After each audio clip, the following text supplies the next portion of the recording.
All right, cool, yeah. So welcome, everyone. We're here to hear Jahan talk. I'm fortunate enough to be Jahan's roommate, so I know him pretty well. Get to have a lot of great conversations with him. If any of you know him, most of you do. He's very enthusiastic, has a lot of curiosity about ideas, and wants to know the world and reality. And right now he's studying for his comp exam for his PhD. So he's reading a ton of primary texts to get him in the spirit of the Western canon, and I'm excited to hear what you're going to share. So, yeah, welcome, Jahan. Thank you.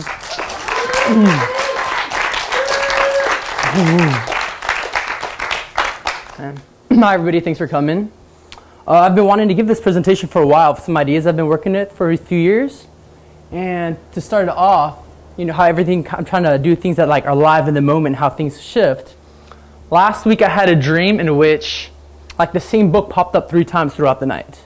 You know, it was this book on metaphors. It was a text I bought 10 years ago and it's just laid on my shelf. I read the first 30 pages and put it away. But I took note of that, and so the next day I'm like, okay, open the book, get into it, read it in a couple days. It's called Metaphors We Live By. And even though I would probably only give the book a B or B+, some ideas really hit me, you know, and indirectly influenced me, and it's kind of colored my presentation. So I purposely chose this picture because though I'm attracted to models and systems, I can think back when I was a kid of playing with blocks in kindergarten. I like constructing and building, and that's moved to concepts to kind of hold those things lightly.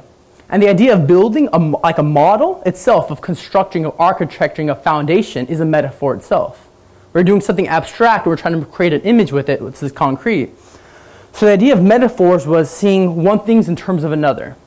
And the author's main statement was that that's the way we find, we learn. We learn by association. We see this thing, we see it in terms of relation to this, we understand it through this other lens, and that's where we kind of put things into our, they use conceptual system.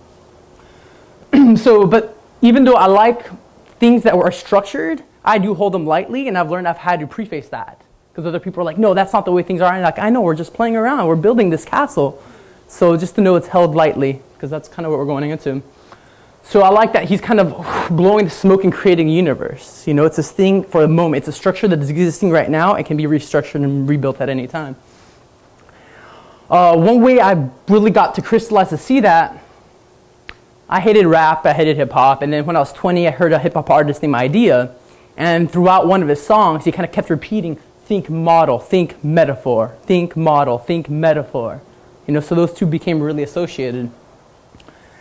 The book described that metaphors hold this central synthesis, in our culture, almost between the Enlightenment and the Romantics, where there's reason and imagination. You know, and people kept trying to reduce the Romantics to it's more it's all imagination and mind and idealistic, while the idealists were more into reason. And they use the term that a metaphor is a type of imaginative rationality. You know, the imagination is seeing one thing in terms of another. You're creating an image and displacing this over here to over here, but it's not arbitrary. There's a rationality behind it. You're creating a categories. There's a logic behind the whole thing.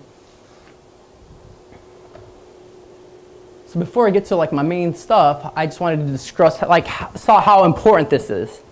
What I learned reading the book, that there's almost an image behind everything we're saying and doing.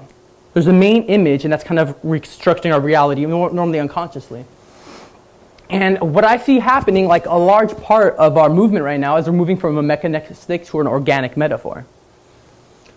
So the mechanistic metaphor tends to reduce things to isolated parts. You know, it's a mechanism, it's a clock, and it kind of isolates experiences and isolates phenomena, it isolates organisms, and doesn't see them in the context. While this organic metaphor we're moving into is holistic, meaning there's a relationship between the parts and the wholes. The wholes affect the parts affect the wholes, and so it can't be taken out of context.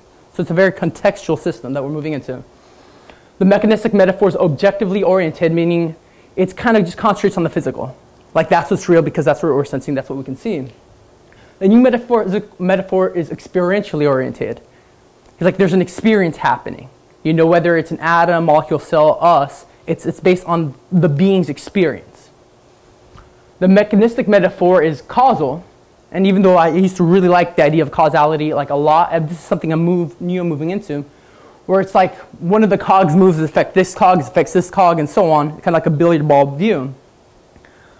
What I'm thinking more of right now is like an informed universe, and this is where something like Whitehead's prehension like really seems to make sense, where each moment takes the information and experience that has come up before, and at that moment makes a decision and moves forward. So it's not like a billiard ball thing. It's like each thing is an organism. It takes all of experience and has a range of free will. There's a constraint of freedom, and within that constraint, whether it's reactive or responsive, it creates something new.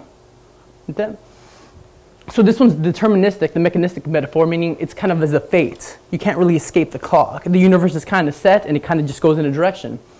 While this other one is creative, it's alive. So at each moment there's information, it makes a decision, and it does a creative act. So there's novel things. Things aren't really being exactly repetitive. There's an evolution taking place. By its essence, the first one of being mostly physical, causal, deterministic, it has a sense of meaninglessness. You know, there's like, what's the point? One, it kind of invalidates experience by its own metaphorical essence. While the organic one's intentional, it has a will, it has a desire, it wants to move in a certain direction.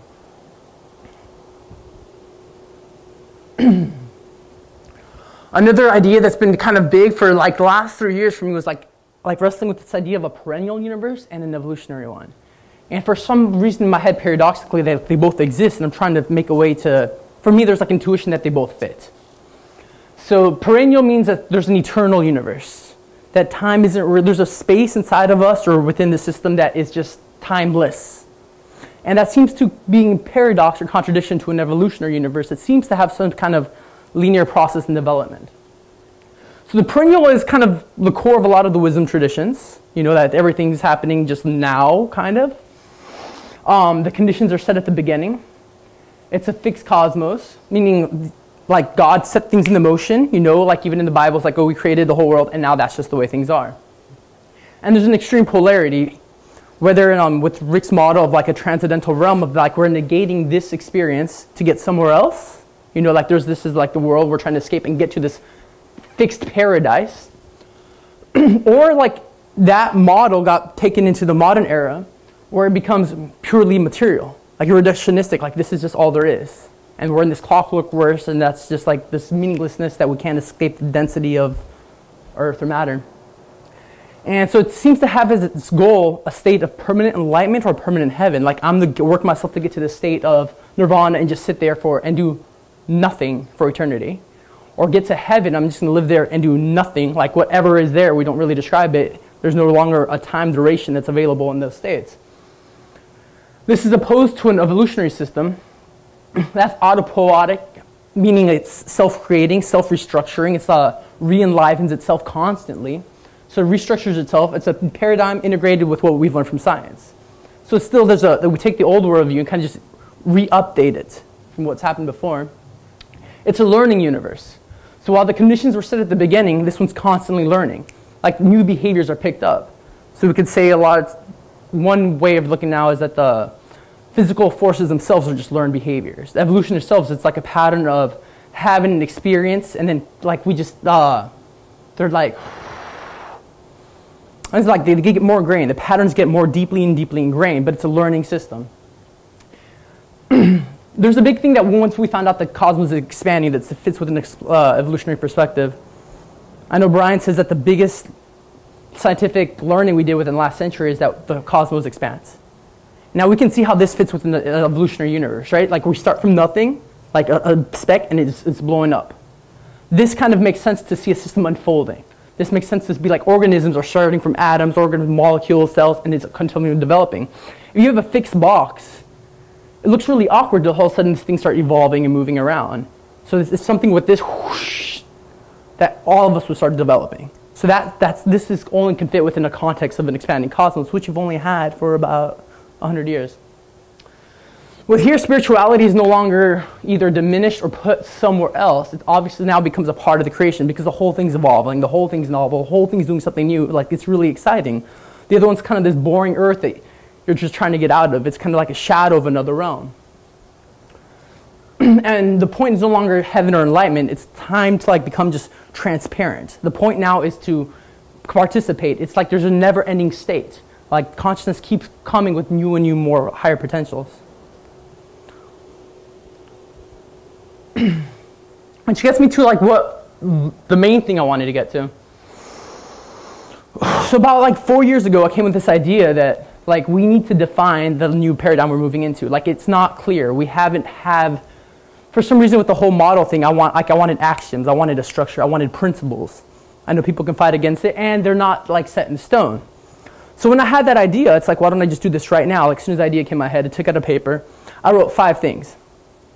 And over the last 3.5, 4 years, they haven't changed. And I'm leaving room for them to change, either take away or add, but they seem to kind of encompass everything that I see working within the structure. 5 principles are holistic, experiential, it evolves, nested, or self-organizing. So holistic is that it's a unified gestalt. Reality is non-reducible to its parts, it is systemic, therefore relational, and can be seen as a whole. Each member connects to each other member, forming an interconnected structure. Its non-reducible properties emerge from a relational interaction within the whole. 2, it's experiential. Reality is experience-centered, and this is opposed to being a materialistic. The universe includes interiority along with matter. This is the contrast to purely physical world modernity. 3, it evolves. The universe progresses. It unfolds through chartable stages. As consciousness deepens, matter becomes more complex. 4, it is nested. The universe embodies as a nested structure. It embeds itself within itself. Reality evolves through layers, levels, realms. We live in a hierarchical existence, and that's not to take the word, because that word has some stigma, that it's like an oppressive system. It just means there's higher levels of organization. The universe has interior and depth and external complexity. Each level contains specific perspective with relative truths. 5, it's self-organizing. The universe inherently contains an organizing intelligence. Synchronicity moves the cosmos through greater levels of coherence, leading towards greater levels of wholeness and transcendence. Holistic properties emerge out of these dynamic self-organizational processes, bring greater levels of evolution and unfoldment. We can see how this looks like.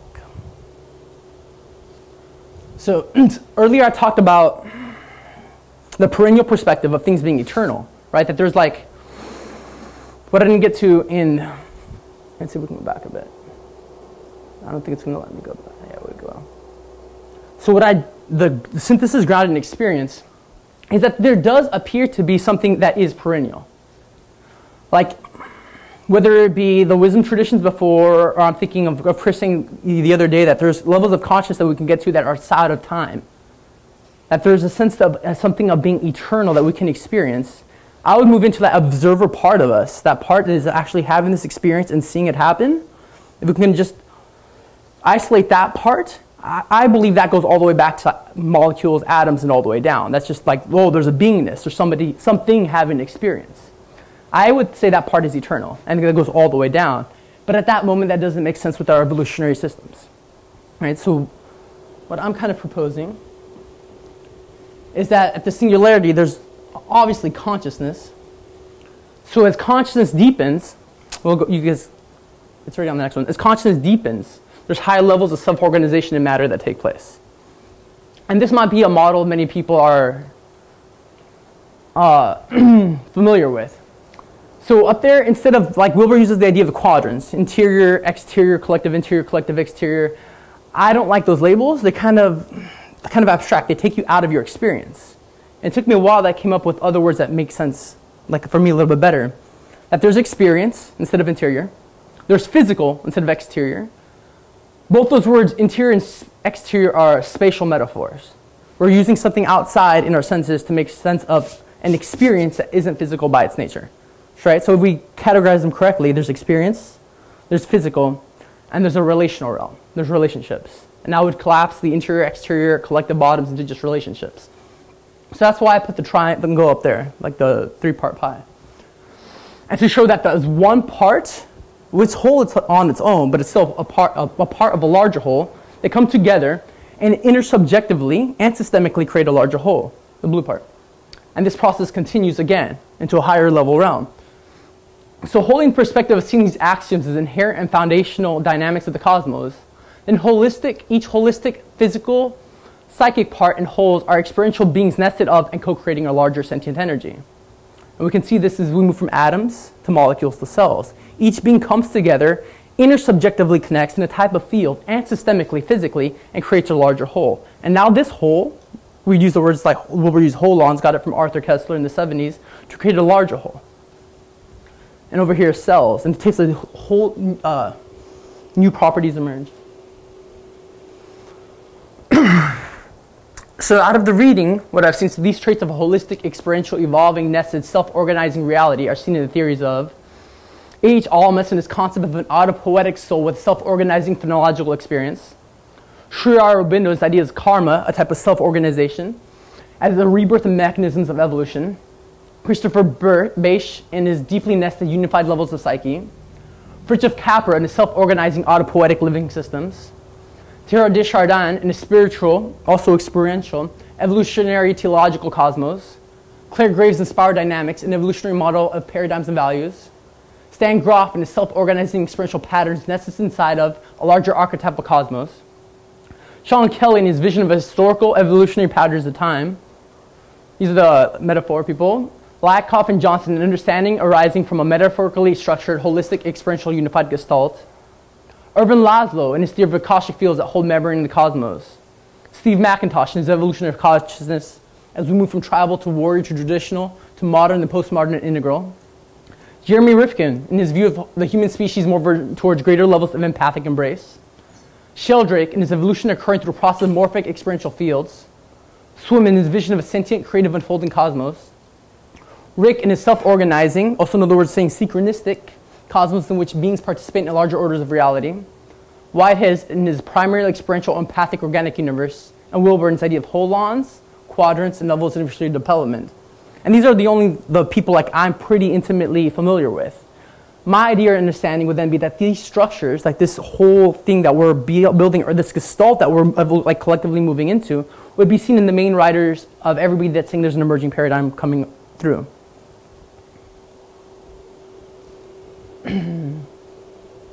So I wanted to bring like a couple examples that we here at PCC might like enjoy that wouldn't be a part of the mainstream. So I took the ideas of a soul and astrology to try to see through this lens. Astrology can be seen as archetypes as a part of a within or experiential aspect of a collective that is holistic by its nature, meaning it's self-organizing, it's within a larger whole or context. Archetypes self-organizing entities that evolve in deeper levels, psychic levels, that most humans are normally unconsciously not aware of. This would mean they are wholes which evolve and have great influence over their parts through self-organizing dynamics or synchronicity.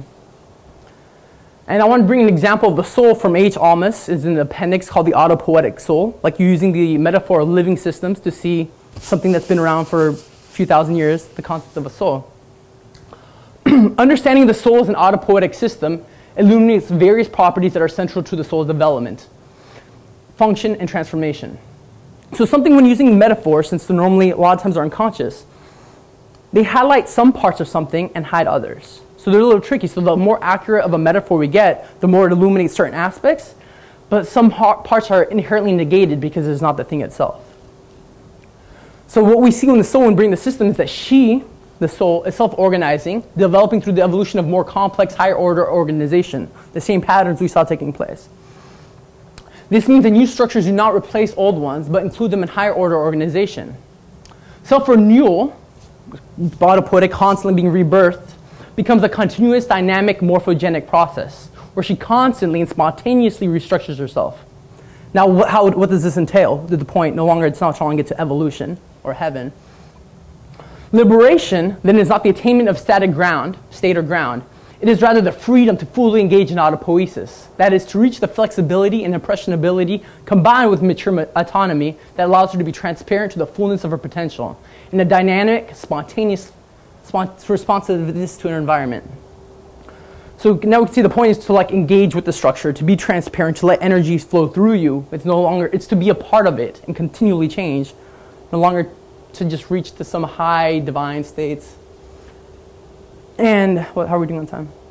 So okay, so we got 5 minutes, and then 5 minutes for questions. Now this is a completely separate section other than what the ideas I've been discussing. It's something I've been working with recently and I wanted to play with. Some of us are in a Whitehead group, and earlier, a couple weeks ago, Matt put the top thing up there. We were talking about time in Whitehead. And it just kind of really inspired me. Some ideas have been going on I wanted to play around with.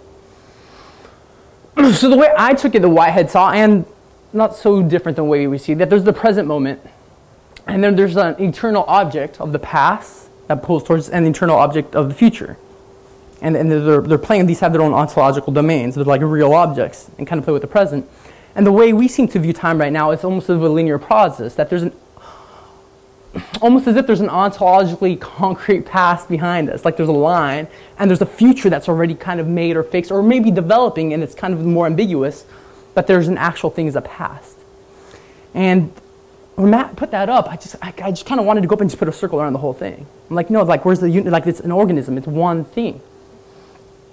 And when you do that, what I saw was like there was no an ontological need to create like a new domain of past or eternal objects or a future.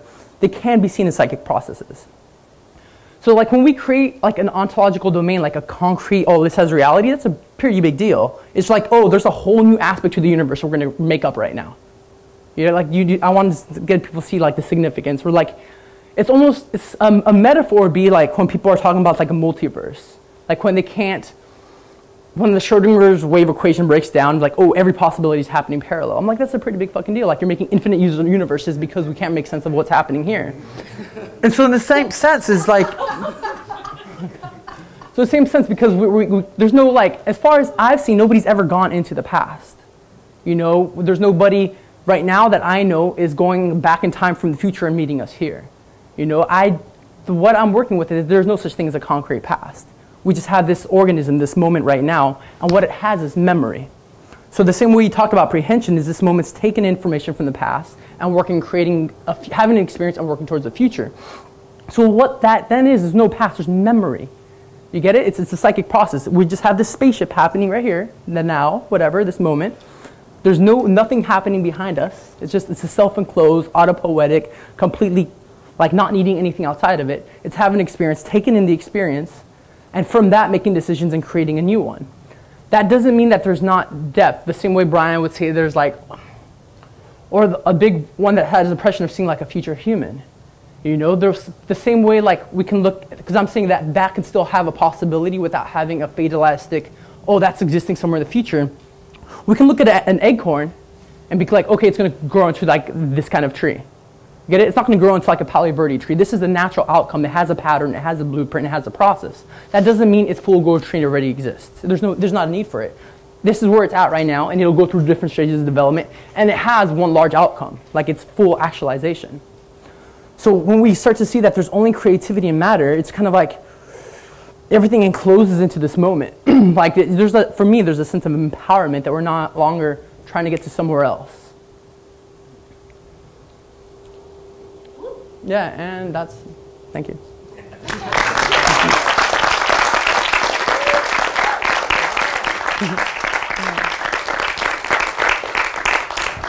I'm not sure on time, but questions?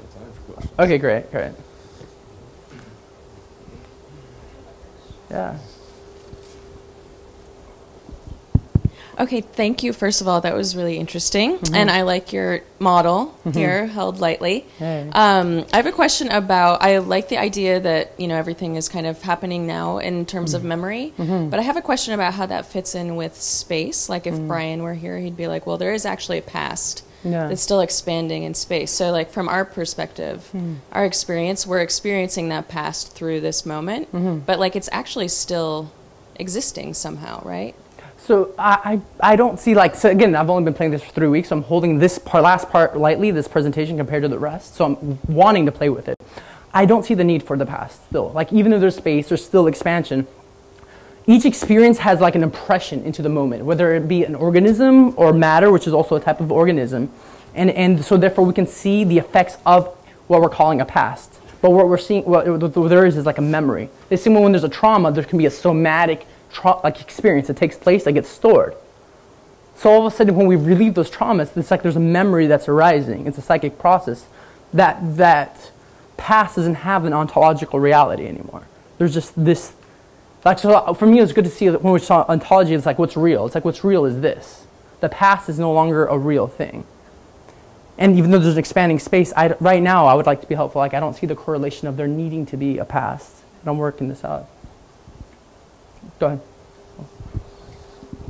My question was also similar to that one. So I really like it when you said organism, because that's how I think of it as well. Yeah. And so one way, and I'm curious what you think about this, that I think about time is like, it's just moving from one part of the organism to another. So like it gives us a sense of linearity or a sense of past, present, and future. But it's just because there's movement, like traveling from one part of the organism to another, so to speak. Yeah, like thanks. So like, I have an image in my mind and I don't know how to get it out. The idea of it's almost there's a ball of light that's like changing colors, but the parts are like, it's almost like from the middle, it starts shifting to a different color and it's organic. And it encloses itself and the colors keep shifting. Because it's more like reality, I think it's more circular. It's more like something like that. So I don't think it's, when we're using a linear thing, it's also a metaphor. We're using a spatial metaphor to describe almost an experience. So there's a downfall. So it's good to know that we're taking place inside of a larger entity that I wanted to say, like ourselves as psychic individuals are taking place within a psyche of an earth and within a cosmos. And as expansive as our psyches and minds are, we know, like some of us experiences are huge, there's higher capabilities at these other organism realms, you know? And so I'm just, even though I don't know those dynamics and we're learning them, like I would think there'd be a capability to create an entire type of reality. And that's like answering your question. I feel you. Yeah. I can see the image. Yeah. I think that image kind of shifts a lot because we're seeing a self-contained system that's creating within itself. And so this whole thing of time, it's like having an experience, and we can, like, I'm trying to get people to see it in this moment type of thing, where it's just like we're having this experience, and within this experience, something new is unfolding. You know, and what the last moment is just making an impression in this new one, informing it, and then informing and informing it, but there's no longer, that last thing doesn't physically exist anymore. It's not ontologically there. There's just traces of it that we can see through the new experience, because those impressions, those old structures were left. Okay. Yeah. I love that. I think I see the image Good. also. It's kind of seems like a torus. That's kind of the image that I'm seeing. Yeah, I'm trying to get something, yes. But I think I might push back a little bit about what you were saying before about the past. Okay. And especially interpreting Whitehead. I mean, that was an awesome grand synthesis that you shared with us. But there are probably a lot of important differences to work out between those thinkers too. Yeah. I mean, they're all different minds, and so Right. there will be. But I was trying to go through. I see foundational traits. There's a new paradigm contained. Like within a paradigm, people disagree with each other still. Yeah. But they all seem to share that same. Yeah, there's the gestalt that we're trying to describe, and we're all trying to refine it differently. But please go ahead. So I guess what I wanted to push back about is the past not really existing, and it's related to space and how, you know, really we're not just dealing with space, we're dealing with space-time. And so when we talk about the past, we're talking about that whole universe out there that's not present with us, and the whole history of the universe that's present with us but not as alive anymore. It's, I mean, Whitehead would say it's objectively immortal, but that it's perished. The past has perished, but we can't just forget about it. That would be like, you know, like forgetting about the dead and not honoring them in the present. And there's a certain tragic dimension to the existence of this past. I think that always is going to be a part of our experience in the present. So I'm wondering if maybe when you say the past doesn't exist, that you're leaning too much in the direction of perennialism, in that sense that everything's already unified and contained in this wholeness. And maybe, you know, we could lean a little bit more in the direction of acknowledging the evolutionary picture, which is of this tremendous sacrifice, billions of years of, you know, a sort of creative and destructive play, but warlike play at times, that allowed us to be present here today. So we can't totally forget the past. Right? Yeah. So I would just to play with it. So even though I'm holding it lightly, so the way I see that there is a perennial entity, right? But that it's constantly doing something novel. And not only is it doing novel, it does have a type of direction that it moves to higher levels of complexity or of organization and depth. So it is evolutionary. It's developing nonstop. But it also doesn't need anything outside itself. It's self-contained circle, the cosmos, that just keeps shifting and doing this awesome thing. Like each experience that we have each moment is novel and new. That's just one way we can see this whole thing unfolding. And though, like, and I truly, really respect Whitehead. So this is not, or all these thinkers. And I'm trying to synthesize the perennial and the evolutionary because I'm like, some of us have had experiences of an eternal something, so can't throw that away. And like with my system or paradigm, I do move towards an evolutionary way. But to say that there's an objective past, as if like there's an object we can see that has reality, the way that there's an idea of an eternal object, I think would be more of a metaphor than to have an actuality. As far as I know, nobody's experienced the eternal object of the past the same way. I love Plato, again, bowing down because I love these people. I've never heard of somebody that's experienced the forms of the truth, the beauty, and the good. They're awesome metaphors that we can see in our experience, but to give them actuality more than of a metaphor, I think is going too far. You get it? I'm in the form of the beautiful right now, or I actually viewed the object of the past as if it was a sphere or shape. It would be going too far. And we don't need them to make a coherent system that's efficient and integral. The thing is, I'm trying to cut off things that aren't necessary in a system that still kind of describe it as fully as it can, without contradiction. All right. You want to take it? Yeah.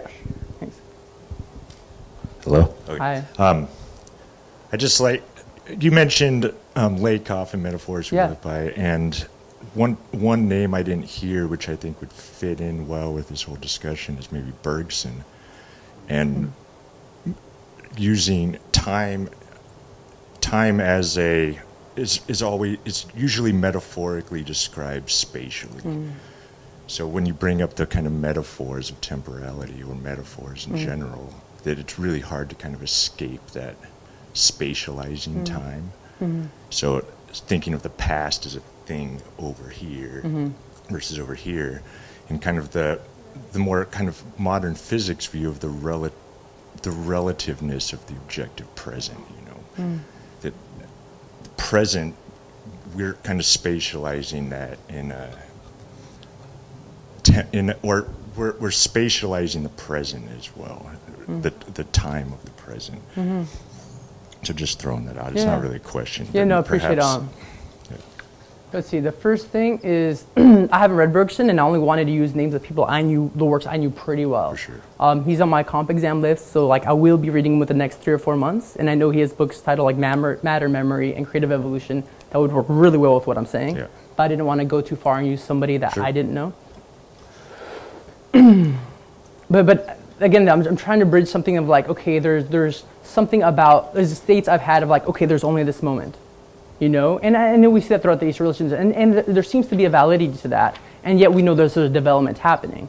So I'm trying to find a way to coherently understand these two processes. One, the evolutionary tends to push out anything perennial, and the perennial still hasn't really developed an idea of an evolutionary system. So it's still in the works, but I think we're going to get there because it's real. I think that's what's actually happening, and as humans, we will figure it out. Great, thank you. Thanks, brother.